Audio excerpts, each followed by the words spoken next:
نحمده ونصلي ونسلم على رسوله الكريم اما بعد فاعوذ بالله من الشيطان الرجيم بسم الله الرحمن الرحيم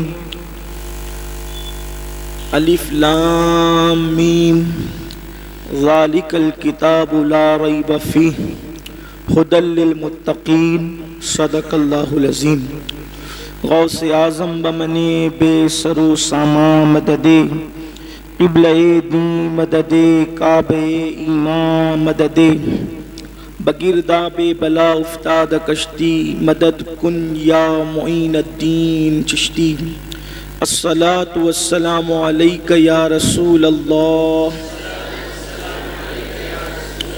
الصلاة والسلام علیک یا نبی اللہ الصلاة والسلام علیک یا حبیب اللہ وعلا آلک واصحابک یا نور اللہ صلی اللہ تعالی علیک وسلم۔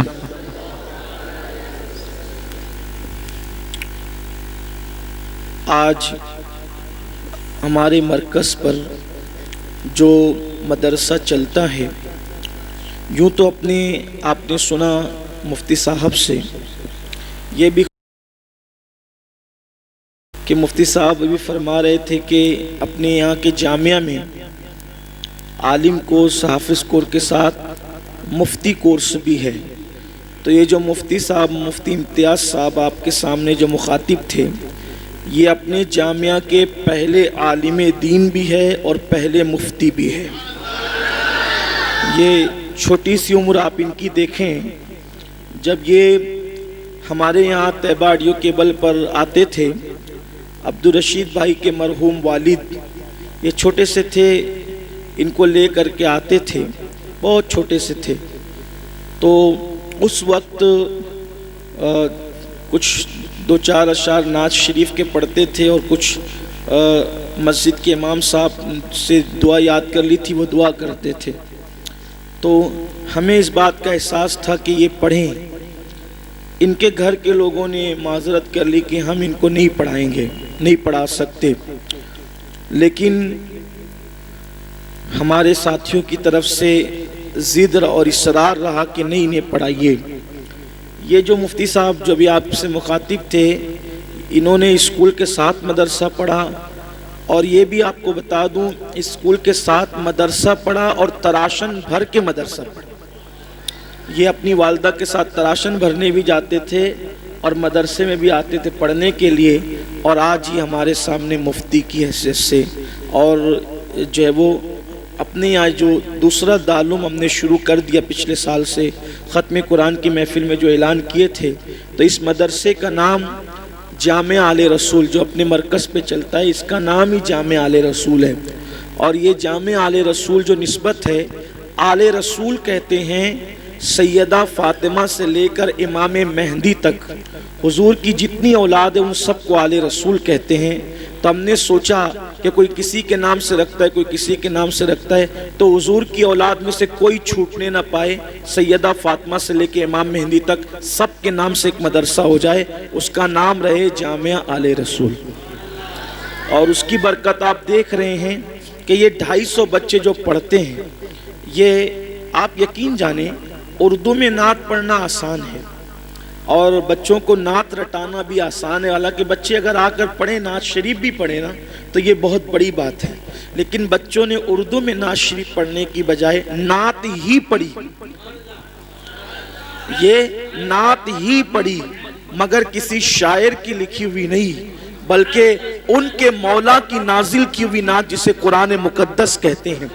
سبحان اللہ، سبحان اللہ۔ ہمارے سرکار نظمی فرماتے تھے کہ آغاز سے اخیر تک قرآن ہے نعت مصطفیٰ، محبوب کے بیان کا کیسا انوکھا ڈھنگ ہے۔ سبحان اللہ، سبحان اللہ۔ بہت اچھا پڑھا بچوں نے، اور اللہ تعالیٰ بچوں کو، اساتذہ کی محنت ہے۔ ہمارے حافظ اسامہ صاحب جو مسجد کے نائب امام ہے، حافظ وسیم صاحب اشرفی جو مسجد آمنہ اشرفی کے امام صاحب ہیں، حافظ اسرائیل صاحب اشرفی اور حافظ عرفان نوری، حافظ اسید الرحمن صاحب، یہ سب حافظ عتیق، یہ سب اساتذہ کی محنت ہے اور رات و دن کی محنت ہے۔ بچوں کو قرآن یاد کرانے کے بعد مائک پہ پڑھوانا یہ آسان کام نہیں ہے، اور 250 بچے، اور اس مدرسے کے جو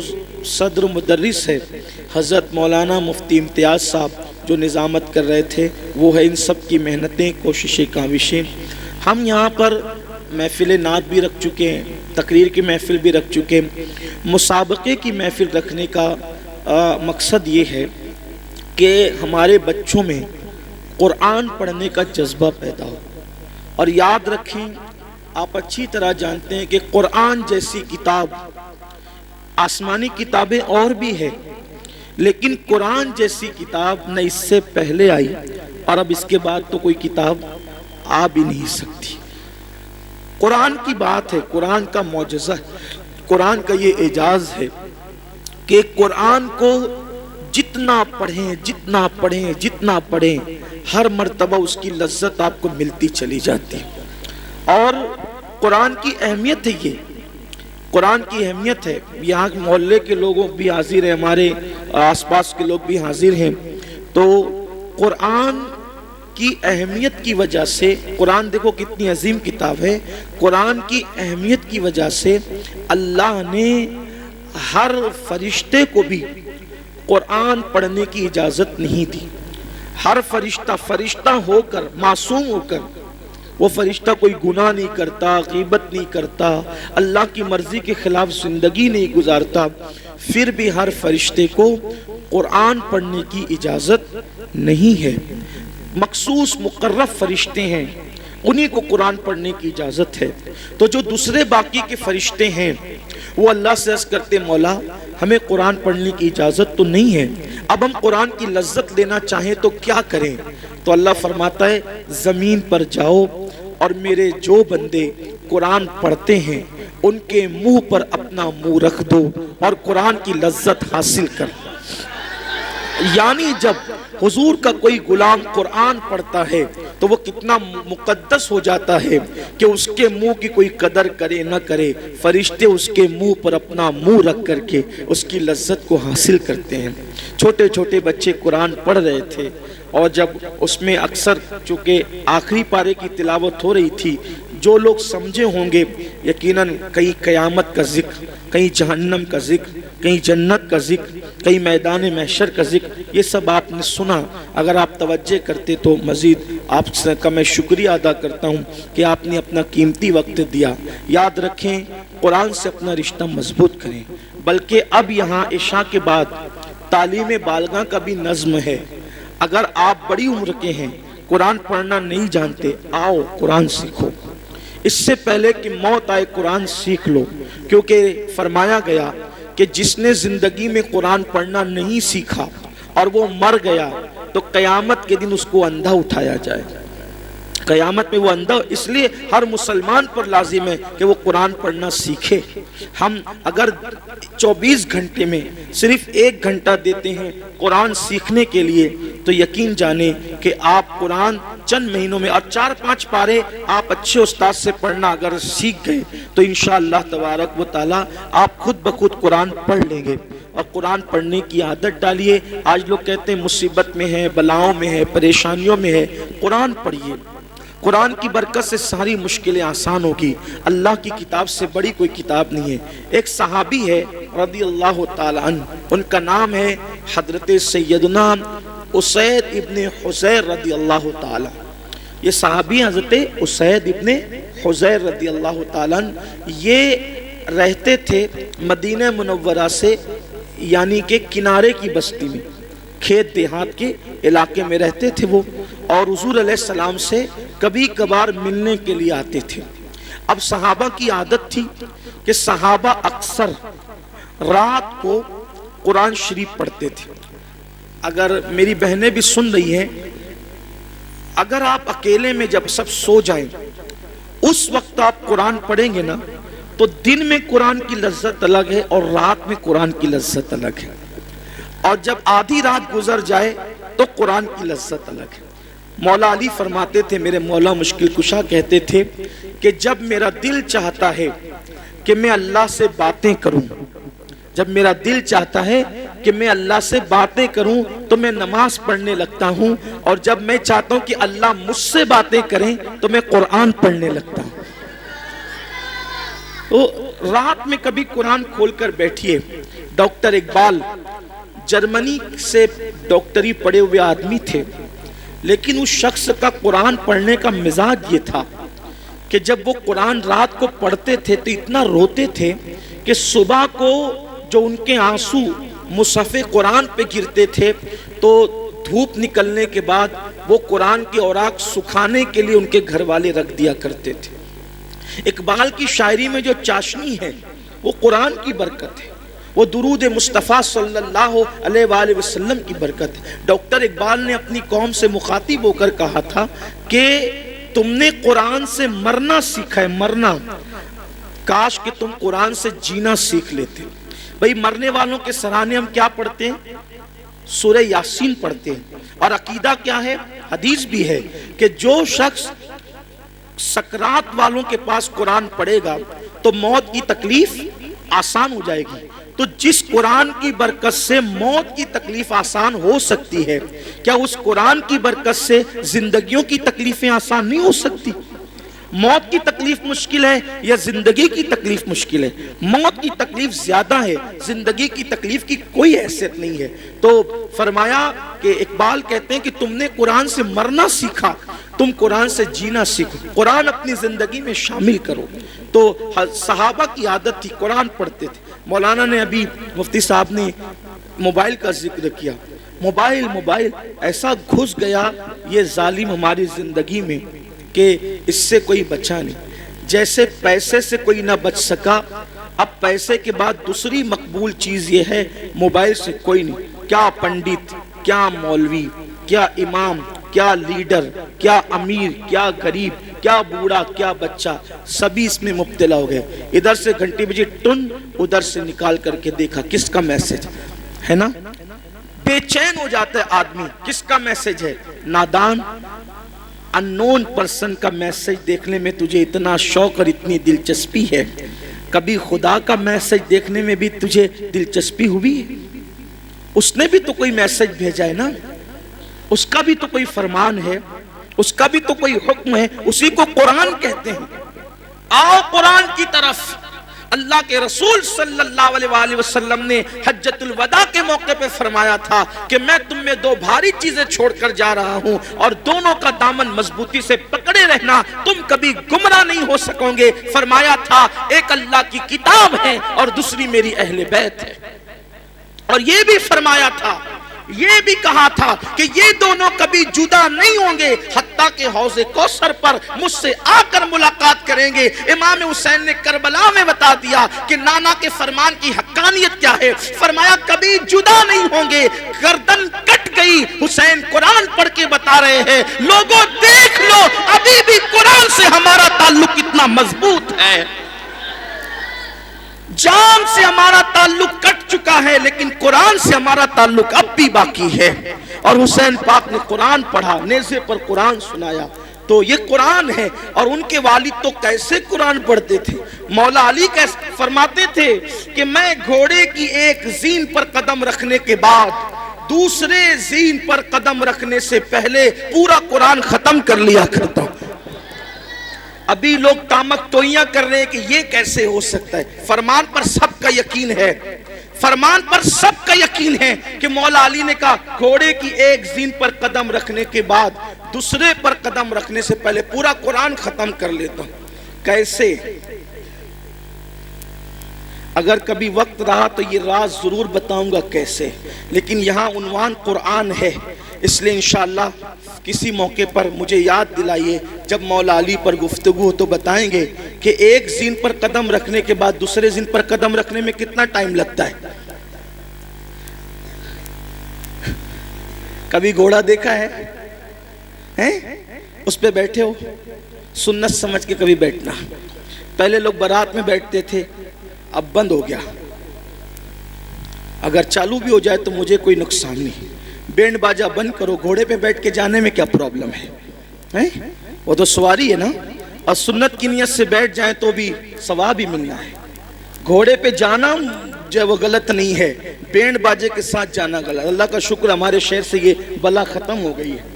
تو گھوڑے پہ بٹھا کے نشید پڑھتے ہوئے جا سکتے ہیں. اس نیت سے کبھی بیٹھ جایا کرو کہ میرے محبوب کی سنت ہے. تو میرے جیسا سستڑ آدمی گھوڑے کی ایک زن پہ قدم رکھنے کے بعد مجھے دوسرے زن پہ قدم رکھنے میں جتنا ٹائم لگا تھا وہ 2 سے 3 سیکنڈ تھے بس میرے سست آدمی کے لیے. تو مولا مشکل کشا تو بڑے پھرتیلے تھے نا. ایک ہاتھ میں خیبر اکھاڑا, وہ بھی سیدھے ہاتھ سے نہیں بلکہ دوسرے ہاتھ سے. اور کتنا تھا وہ خیبر؟ امام المتکلمین مولانا نقی علی خان علیہ رحمہ اعلیٰ حضرت کے والد نے لکھا ہے اپنی کتاب میں کہ اکھاڑ کر کے دوسرے ہاتھ سے جب خیبر پھینکا ہے دروازہ تو 70 لوگ مل کر اس کو اٹھا نہیں سکے. جس کو 70 لوگ مل کر دونوں ہاتھ سے نہیں اٹھا پاتے ہیں اس کو حسین کا بابا اکیلے اکھاڑ کے پھینک دیتا ہے. تو کتنے پھرتیلے تھے نا وہ, کیا طاقت تھی, کیا چاقو چوبند تھے, الگ عنوان ہے. تو صحابہ کرام قرآن پڑھتے تھے. ہم موبائل میں بہت میسج دیکھتے ہیں تھوڑا, بلکہ موبائل میں قرآن ڈاؤن لوڈ کر لو, قرآن موبائل میں ڈاؤن لوڈ کر لو, پڑھو قرآن پڑھو, اس کی برکت ملے گی. قرآن پڑھنے سے بے خوفی پیدا ہوتی ہے. قرآن پڑھنے سے بے خوفی پیدا ہوتی ہے. قرآن پڑھنے سے اللہ پر یقین پیدا ہوتا ہے. قرآن پڑھنے سے ایمان مضبوط ہوتا ہے. قرآن پڑھنے سے انسان اللہ کا قریبی بن جاتا ہے. قرآن پڑھنے سے اللہ کا قرب و نصیب ہوتا ہے. ہر اللہ کے ولی کی زندگی اٹھا کے دیکھ لو, وہ رات کو آپ کو قرآن پڑھتے ملیں گے. اور جب تک ہم راتوں کو قرآن پڑھتے تھے اس وقت تک کہ ہم پر کوئی ظالم حکمراں مسلط نہیں تھا, ہم سب پر غالب تھے اور لوگ مغلوب تھے. لیکن جب سے ہم نے قرآن پڑھنا چھوڑ دیا اب مغلوب ہی ہوتے جا رہے ہیں. تو حضور کے صحابی ہیں حضرت سیدنا اسید ابن حضیر رضی اللہ تعالی. حضرت اسید بن حضیر رات کو قرآن پڑھ رہے تھے, قرآن مقدس کی تلاوت کر رہے تھے, اور دیہات کا, کھیت کا, جنگل کا ماحول تھا.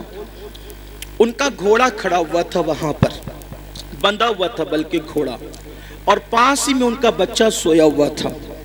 تو جب وہ قرآن پڑھتے تھے, اچھا صحابہ قرآن پڑھتے تھے نا تو وہ بلند آواز سے پڑھتے, اور قرآن بلند آواز سے پڑھنے کا بھی ایک الگ لطف ہے, اس کی ایک الگ لذت ہے. دھیرے دھیرے پڑھیں تو بھی اچھی بات ہے, لیکن جب آدمی اس کو بلند آواز, بعض بچوں نے قرآن ایسا پڑھا کہ کچھ لوگوں کی آنکھیں بھیگ گئی, کچھ اللہ کے بندوں کی. اور یہ بھی یہ ایمان کی علامت ہے قرآن نکائیں. قرآن کہتا ہے کہ ایمان والوں کی پہچان ہے جب ان کے سامنے قرآن پڑھا جاتا ہے تو ان کی آنکھوں سے آنسو نکل پڑتے ہیں, ان کا ایمان بڑھ جاتا ہے, آنسو نکل پڑے. چھوٹے چھوٹے بچوں نے جو قرآن پڑھا نا آنسو نکل پڑے. اور قرآن کو آنسوؤں کے ساتھ ہی پڑھنا چاہیے, قرآن کو آنسوؤں کے ساتھ پڑھنا چاہیے. بلکہ قرآن مقدس پڑھتے وقت تو آنسو نہ آئیں تو آنسو نکالنے کی کوشش کرنا چاہیے. آنسو نہیں نکلتے تو کم سے کم رونے جیسی صورت بنا لینا چاہیے. یہ قرآن پڑھنے کا طریقہ ہے. ایک بار کسی نے حضرت عبداللہ ابن مسعود کے سامنے قرآن پڑھا تو انہوں نے فرمایا تلاوت تو ہو گئی, آنسو کہاں ہے؟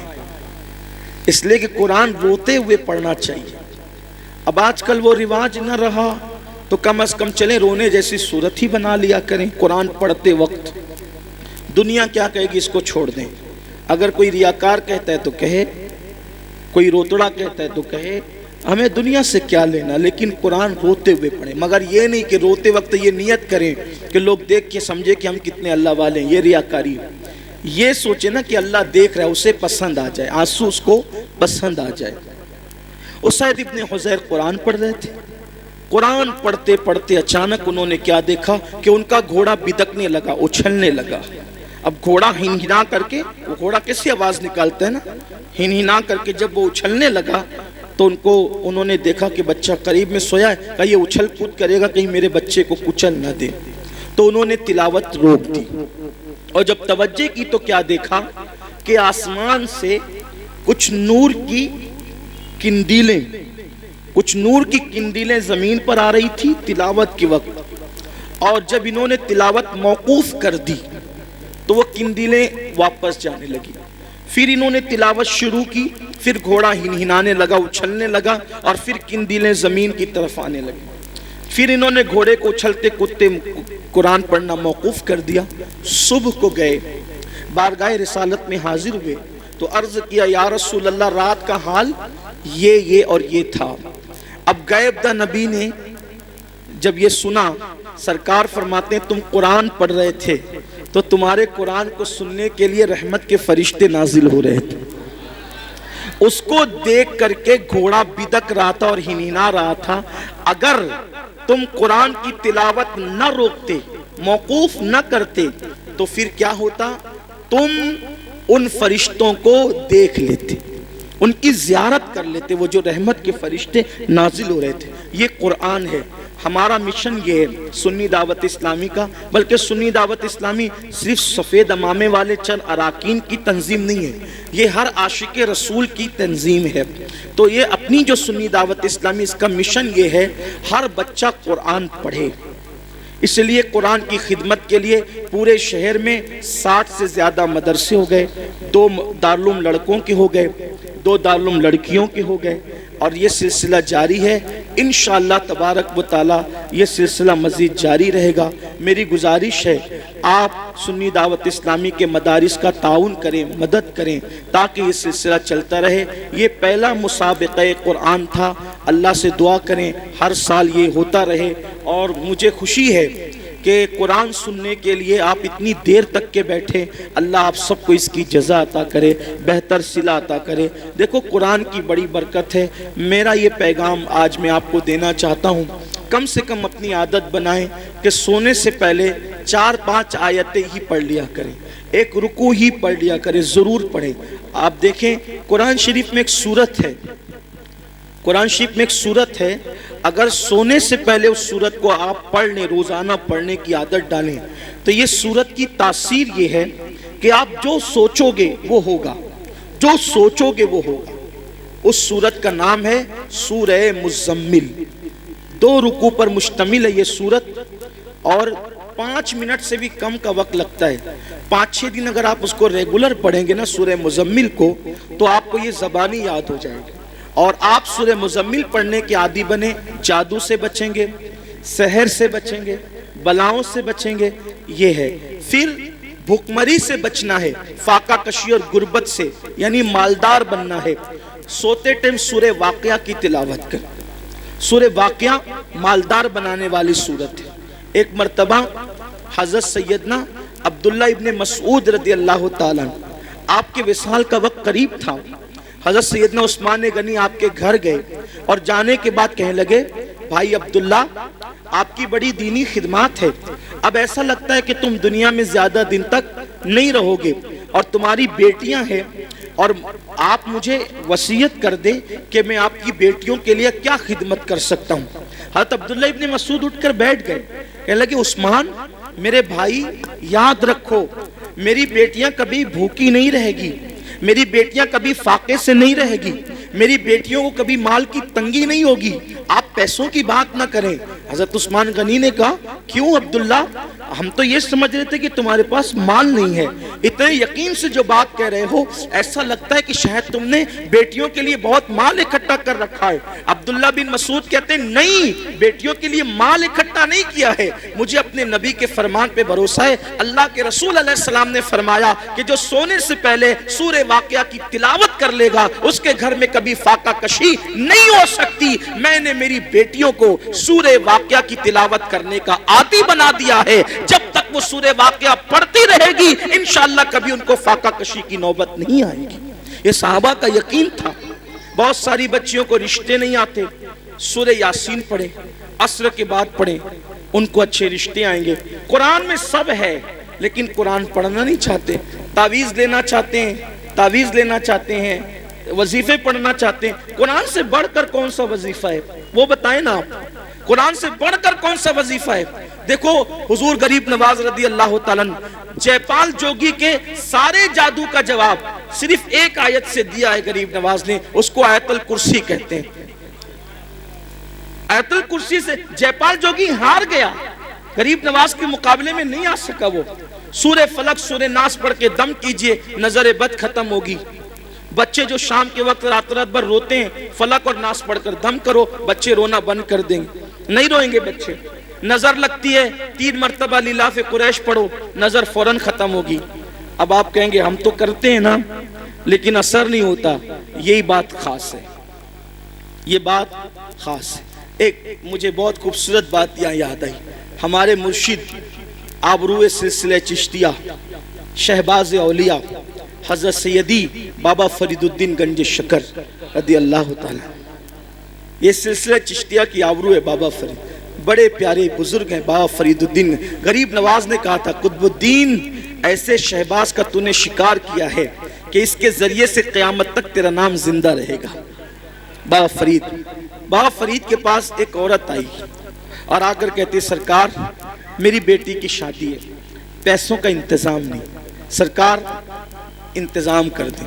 اب وہ اللہ والے لوگ، اور بابا فرید جیسا اللہ والا، بابا فرید جب پاک پٹن میں رہنے گئے تھے شروع میں تو ایک درخت کے نیچے قیام تھا، اور جو کپڑوں کی پوٹلیاں اور جو سامان کی گٹریاں تھی نا وہ رکھنے کو جگہ نہیں تھی۔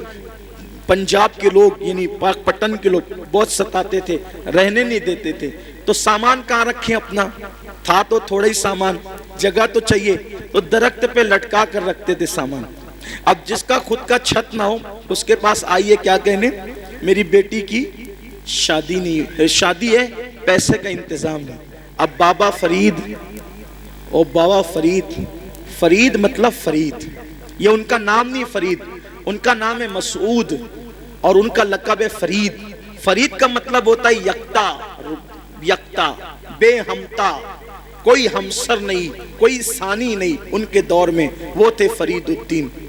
بڑھیا آئی، آنے کے بعد کہا پیسوں کا انتظام نہیں، سرکار بابا فرید نے کہا ایک کام کر مائی، وہ سامنے جو ڈھیلا پڑا ہے نا مٹی کا، وہ ڈھیلا میرے پاس لا۔ وہ ڈھیلا لائی، فرمایا پکڑ اس کو، اس نے ڈھیلا پکڑا۔ بابا فرید نے سورہ فاتحہ پڑھی 3 بار۔ کتنی بار؟ کون سی سورت؟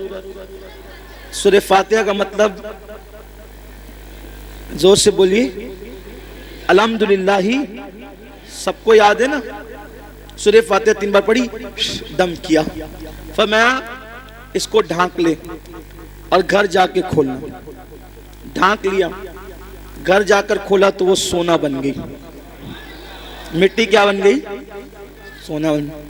اب وہ شادی بھول گئی، انسان تو لالچی ہوتا ہے۔ بابا صاحب نے کتنا آسان طریقہ بتایا مٹی کو سونا بنانے کا۔ اس نے شادی بھول گئی، بولا یار ایک ڈھیلے پہ اگر پڑھنا ہی ہے سورہ فاتحہ تو پھر ایک ڈھیلے پہ کیا پڑھنا۔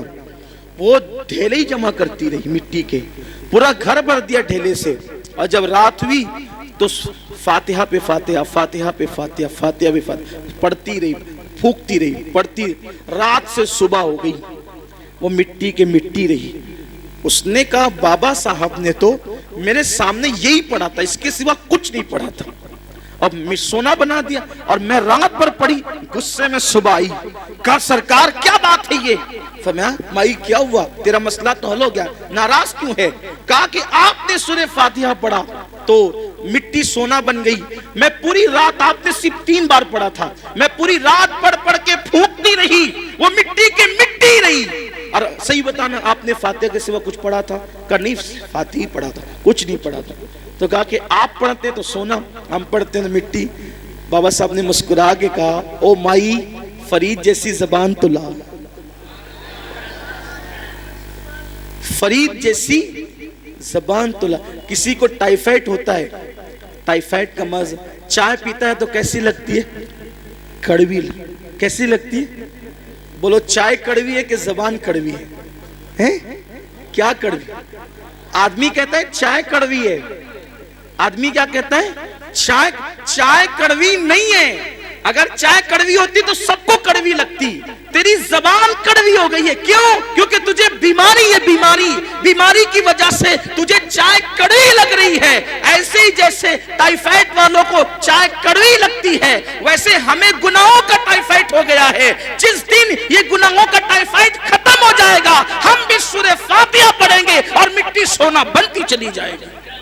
لیکن کوئی بیماری کے یہ گناہوں کے ٹائیفائڈ سے نکلے تو صحیح۔ دیکھو جو لوگ قرآن پڑھتے قرآن، ان کے چراغ بھی لوگ نہیں بجھا سکتے۔ میں نے بار بار اپنی قوم سے کہا کہ لوگ حیران ہیں، کرونا وائرس ایک بھوت سوار ہو گیا کرونا وائرس کا، کرونا وائرس، پھر یہ وائرس اور وہ وائرس، سارے وائرس یہ وائرس میں پریشان ہے۔ ارے نادان، سوچ تو صحیح، کوئی بستی سے نکال دے گا، کوئی یہ کر دے گا، کوئی مار ڈالے گا، کوئی قتل کر دے گا، کوئی لوٹ لے گا، کوئی یہ کرے گا، وہ یار کوئی کچھ نہیں کرے گا۔ اللہ کی کتاب پکڑو، اللہ کی کتاب پکڑو، تمہارے جلائے ہوئے چراغ بھی کوئی بجھا نہیں سکتا۔ آپ کو مٹانا آسان نہیں ہے، قرآن پکڑ کر دیکھو۔ کیا وہ مشہور سا واقعہ میرے مرشد سیدی شمس الدین ترک پانی پتی کا نہیں سنا کہ سرکار صابر کلیر نے کہا تھا بابا شمس جب تجھ سے کرامت کا ظہور ہو سمجھ جانا میرا انتقال ہو گیا، اور آ جانا پھر سیدھے کلیر اور پھر میرا انتقال ہو چکا ہوگا، لیکن مجھے ہاتھ نہیں لگانا۔ شمس الدین ترک پانی پتی گئے، دن بھر فوج میں کام کرتے تھے، رات کو قرآن پڑھتے تھے۔ بادشاہ حملے کر رہا تھا، ناکام ہو رہا تھا۔ ایک دن بادشاہ نے رات کے وقت ہاتھ اٹھا کے دعا کی، مولا کامیابی نہیں ملتی، ارشاد ہوتا ہے طوفان آئے گا اور جس کا چراغ طوفان میں بھی جل رہا ہوگا۔ یہ تو آپ نے بار بار سنا، اس کا اینڈ سن لے آپ، آج خاص اس کا اینڈ سن لے۔ شاید اس کا اینڈ آپ نے نہیں سنا ہوگا اب تک، کم سے کم مجھ سے تو نہیں سنا ہوگا، اس کا اینڈ سن لے آپ۔ بادشاہ سے کہا طوفان آئے گا، چراغ نہیں بجھے گا۔ بادشاہ طوفان کا انتظار کرنے لگا، طوفان آیا، بادشاہ باہر نکلا تو خیمے سب کے اڑ گئے تھے۔ دیکھا کہ ایک چراغ جل رہا ہے، اور وہاں بیٹھ کر قرآن پڑھنے والا قرآن پڑھ رہا ہے۔ بابا شمدین کیا کر رہے تھے؟ قرآن پڑھ رہے ہیں۔ وہاں گئے، پیر پکڑ لیے، سرکار آپ دعا کر دے قلعہ فتح ہو جائے۔ فرمایا تو کسی غلط جگہ آ گیا، یہاں کیا ہے؟ تو کہا کہ حضور مجھے بتایا گیا خواب میں کہ جو صاحب کرامت ہوگا اسی کی دعا قبول ہوگی۔ کہا کہ صاحب کرامت بہت لوگ ہیں، میں تھوڑی۔ تو کہا کہ توجہ تو کریں، اس سے بڑی کرامت کیا ہوگی کہ لوگوں کے خیمے اڑ گئے اور آپ کا چراغ بھی نہیں بجھتا، یہ چراغ جل رہا ہے۔ وہ چراغ کیوں جل رہا تھا؟ حضرت شمس کا چراغ کیوں جل رہا تھا؟ چراغ اس لیے جل رہا تھا کہ وہ چراغ کی روشنی میں قرآن پڑھ رہے تھے۔ چراغ کی، یہاں تو لائٹ کی روشنی میں بھی قرآن نہیں پڑھتے، وہ لوگ چراغ کی روشنی میں قرآن پڑھتے۔ تو میری گزارش ہے قرآن کو عام کیا جائے، قرآن کو عام کریں، قرآن پڑھیں، قرآن پڑھائیں۔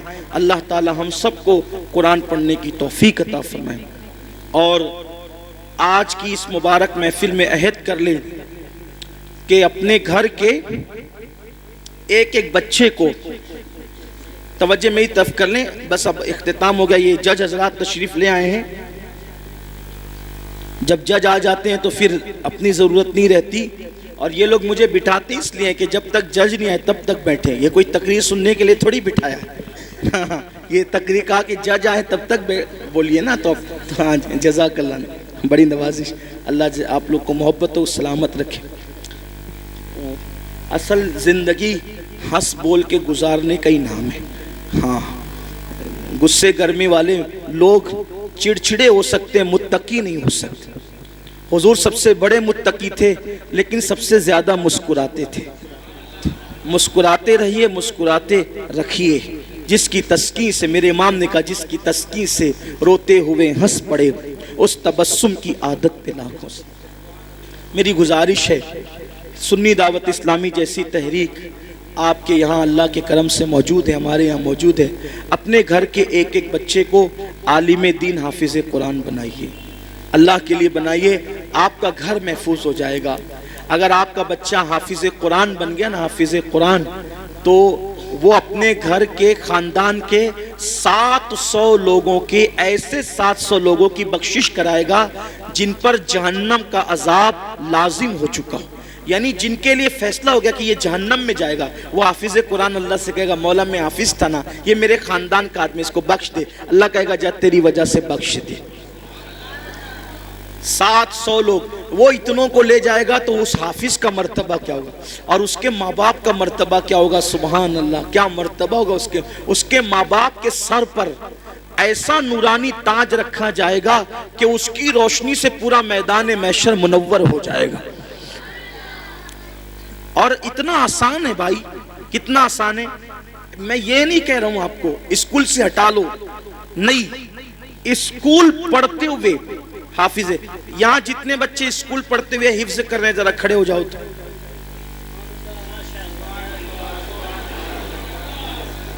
یہ سب بچے اسکول پڑھ کے حفظ کر رہے ہیں، اور اس میں سے 6 بچے اس سال حافظ قرآن میں، کتنے؟ 5 بچے، معاف، جامعہ پہ 6 تھے، یہاں 5۔ وہ کون بچے؟ 5 بچے، اب بیٹھ جاؤ، وہ 5 کون ہیں جو اس سال حافظ ہوئے یہاں سے؟ یہ 5 بچے۔ بیٹا تم کیا پڑھ رہے ہو ابھی؟ 10ویں پڑھ رہے ہیں، کیا نام بیٹے؟ عقیل احمد۔ تم کیا پڑھ رہے ہو بیٹا؟ کالج میں کیا کر رہے ہو؟ یہ سی اے بن رہے ہیں اور حافظ قرآن ہو چکے ہیں۔ تم کیا کر رہے ہو بیٹا؟ اسکول پڑھ چکے ہیں۔ کون سے، کہاں تک پڑھے ہو؟ 10ویں تک پڑھ کر انہوں نے قرآن حفظ کیا۔ تم بیٹا؟ یہ 11ویں 8ویں، ہمارے ساتھی ہیں، پرانے ساتھی عبدالرشید بھائی، یہ ان کا بیٹا ہے محمد رضوان۔ ہاں میں بھی سوچ رہا تھا وہاں بیٹھے بیٹھے، یہ آخری میں انہوں نے پڑھا نا، پورا حفظ ہو گیا ان کا مکمل۔ میں نے سوچا اس کے باپ کا نکاح میں نے پڑھایا تھا، اب یہ اتنا بڑا ہو گیا کہ اس کا نکاح پڑھانے کا وقت آ گیا۔ اللہ تعالیٰ نے مجھے بھی کتنی عمر عطا فرمائی، اس کے باپ کا نکاح بھی پڑھاؤں، اس کا ہی پڑھاؤں گا انشاءاللہ، اس کے بیٹے کا بھی پڑھاؤں گا۔ کیا نام ہے بیٹا تم کیا کر رہے ہو؟ 11ویں یہ بھی پڑھ رہے ہیں آرٹس میں، اور یہ حافظ قرآن۔ یہ 5 بچے یہی، اسکول نہیں چھوڑنا، اسکول پڑھتے ہوئے دین دنیا دونوں ساتھ ساتھ بیٹھو۔ یہ میں نے اسی منبر پہ بیٹھ کر ختم قرآن کے وقت ایک بات کہی تھی کہ ہم وہ دور چاہتے ہیں کہ جو تراویح پڑھانے والا ہو وہ ڈاکٹر ہو، ٹیچر ہو، وکیل ہو، انجینئر ہو۔ انشاءاللہ یہ منظر آپ چند سالوں کے اندر دیکھیں گے۔ آپ کا تعاون چاہیے، آپ کی مدد چاہیے۔ مدد اور تعاون میں یہ نہیں کہہ رہا ہوں کہ چندہ دے کر کرو، چندہ دینا ہو دو، مت دینا ہو مت دو، چندے کی کوئی بات نہیں ہے۔ دین کا کام اللہ رسول کی مدد سے چلتا ہے۔ اپنے بچے دو ہمیں، اپنے بچے، آپ سے ہمیں یہ تعاون چاہیے کہ آپ کے بچے چاہیے ہمیں۔ اور جیسے آپ اسکول کے لیے اپنے بچوں کو تنبیہ کر کے بھیجتے ہیں، ویسے مدرسے میں بھیجیے یہاں۔ اور رپورٹ، مفتی صاحب نے کہا نا ہر مہینہ رپورٹ جا رہی ہے، محنت ہو رہی ہے۔ دارالعلوم میں، جو بڑے دارالعلوم میں جو تنخواہ دی جاتی ہے، سنی دعوت اسلامی وہ اس مدرسے میں دے رہی ہے پارٹ ٹائم پڑھانے والوں کو۔ وجہ کہ بچے اچھے سے تعلیم حاصل کریں، سلسلہ جاری رہے، مضبوط تعلیم ہو تو ماں باپ کے سر پہ تاج ہوگا، تاج۔ کچھ آخرت کے لیے کر لو۔ آپ کا بچہ، میں یہ تھوڑی کہتا حافظ بننے کے بعد آپ امامت ہی کرائیے، ارے حافظ بننے کے بعد آپ اس کو کرانہ دکان پہ بٹھائیے، سال بھر کرانہ دکان سنبھالے گا، اس کے بعد وہ رمضان شریف میں تراویح پڑھائے گا۔ اورنگزیب سال بھر حکومت سنبھالتے تھے اور رمضان شریف میں دلی کی جامع مسجد میں تراویح پڑھاتے تھے۔ اور کیسے حافظ بنے؟ اب وہ بات پوری بول کے پوری کر دیتا ہوں، ختم کر دیتا ہوں۔ جو لوگ سن چکے ہیں وہ سن چکے، جو نہیں سنے ان تک پہنچے۔ میری بہنوں تک میری آواز پورے شہر میں پہنچ رہی ہے۔ ماؤں سے بھی کہتا ہوں، جنتی بننا ہے، موقع ہے، اپنے بچوں کو عالم حافظ بناؤ۔ آپ کے لیے نجات کا ذریعہ بنے گا آپ کا بچہ۔ اورنگزیب کے بیٹے حافظ قرآن بنے، حافظ قرآن بنے تو اورنگزیب نے کہا جاؤ بیٹا دادا کو سلام کر، یعنی شاہ جہاں کو۔ کس کو؟ صاحب عالم شاہ جہاں کو سلام کر کے وہ گئے، اور جانے کے بعد شاہ جہاں کو، جن کا لقب تھا ہندوستان میں صاحب عالم، صاحب عالم ذل الہی، تاریخ میں ان کے القابات ہیں۔ بڑا بادشاہ، بڑا بادشاہ, اتنا بڑا بادشاہ ہو کر بھی کبھی تہجد نہیں چھوٹی اس شخص کی. شاہ جہاں تہجد گزار بادشاہ گزرا ہے, کبھی نماز نہیں چھوٹی اس شخص کی. شاہ جہاں جسے لوگوں نے تاریخ الٹ پلٹ کر دی, بادشاہوں سے بدگمان کرا دی, تو حضرت صاحب عالم شاہ جہاں سے کہا کہ جاؤ دادا کو سلام کر کے آؤ, شاہ جہاں کو سلام کر کے آؤ. یہ بیٹھے تھے قلعے میں, بچے آئے, دادا جان السلام علیکم. ہاں بیٹا سلام, عید ہے آج. نہیں دادا عید نہیں ہے, لیکن عید سے بڑا دن ہے. کہا کیا عید سے بڑا دن؟ تو کہا کہ آج ہم دونوں بھائیوں کا قرآن ختم ہو گیا, ہم نے حفظ کر لیا. کہا چلو بھاگو یہاں سے. اور دادا جی حفظ کیا نا؟ کہا ہاں اسی لیے بھگا رہا ہوں. کہا کیوں؟ اس میں تو بیٹا تیرے باپ کا فائدہ ہے, ہمارا کیا فائدہ ہے؟ تیرے باپ کے سر پہ جنت کا تاج سجے گا نا, ارے اس دن مجھے خوشی ہوتی کہ میرا بیٹا بھی حافظ قرآن ہوتا. بچے گئے, ابا دادا ایسا ایسا کہہ رہے تھے. کہا بیٹا تیرے دادا کو جا کے کہہ دے کہ بابا کے سر پہ بھی انشاءاللہ تاج ہوگا, میں بھی آج سے حافظ قرآن بنوں گا. اور حکومت سنبھالتے ہوئے صرف 6 مہینے میں اورنگزیب نے قرآن شریف یاد کر لیا. بھائیو وہ حکومت سنبھال کر کے 6 مہینے میں قرآن حفظ کر سکتے ہیں اورنگزیب, تو ہم لوگ کرانہ دکان سنبھال کر نہیں کر سکتے, ہم لوگ دکان چلا کر نہیں کر سکتے. ارے آپ سوچیں, حضور تاج الشریعہ اتنے بڑے عالم دین ماضی قریب کے بزرگ, انہوں نے جب ان کی آنکھوں کی بینائی انتہائی کمزور ہو گئی تھی تب قرآن شریف یاد کرنا, پوری دنیا کا دورہ کر رہے ہیں, فتویٰ دے رہے ہیں, پڑھا رہے ہیں, اور اردو کتابوں کو عربی میں کروا رہے ہیں, اس کے ساتھ قرآن حفظ بھی کر رہے ہیں, اور دنیا سے جاتے جاتے انہوں نے جانے سے پہلے پورا قرآن ختم کر. آدمی کرنا چاہے تو کر سکتا ہے. میں بہت مصروف ہوں, ارے کیا مصروف ہے, پورا دن تو ادھر ادھر بیٹھ کر کے جو ہے وہ وقت برباد کرتے ہو. کچھ ٹائم اللہ کے لیے نکالو, ٹائم دو, اور قرآن حفظ کرو. 2 3 آیتیں بھی کرو گے تو بہت یاد ہو جائے گا. دعا کریں اللہ مجھے بھی توفیق دے اور آپ کو بھی توفیق دے کہ ہم قرآن شریف سے اپنے رشتے کو مضبوط کریں. رسالت کے پروانوں, ہر سنیچر کو بعد نماز عشاء سنی دعوت اسلامی کے عالمی مرکز اسماعیل حبیب مسجد میں سنی اجتماع ہوتا ہے. آپ حضرات پابندی کے ساتھ اس میں شرکت فرمائیں. سنی دعوت اسلامی کی website sunni dawat islami.net پر وزٹ کریں اور بہت ساری دینی معلومات حاصل کریں.